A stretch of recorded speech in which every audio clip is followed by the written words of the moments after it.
c'est ce qui se passe dans les yeux tout simplement. Et quel que soit l'âge des enfants d'ailleurs, quand on voit un ado qui va venir faire un câlin à sa maman et juste la joie des 2 finalement de se retrouver, autour de ce prétexte de se rapprocher, physiquement.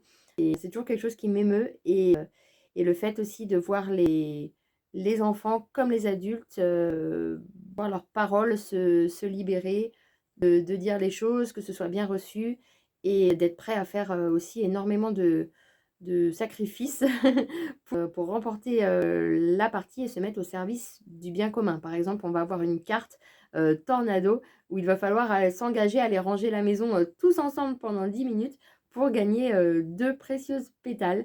Même les plus réfractaires au ménage, finissent par dire oui en général.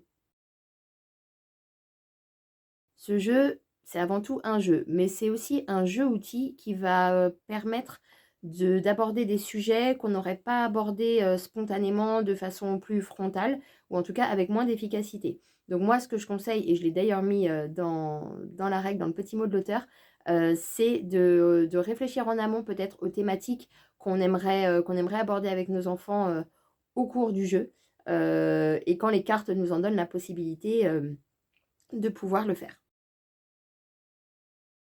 Je dirais tout simplement d'être dans l'écoute. C'est hallucinant comment cette écoute est vraiment sous-cotée, à quel point elle peut dénouer, tellement de situations. Comprendre et accepter aussi qu'une chose qui est importante pour toi ne l'est pas forcément pour tes enfants et inversement, qu'il n'y en a pas un qui est plus valable que l'autre.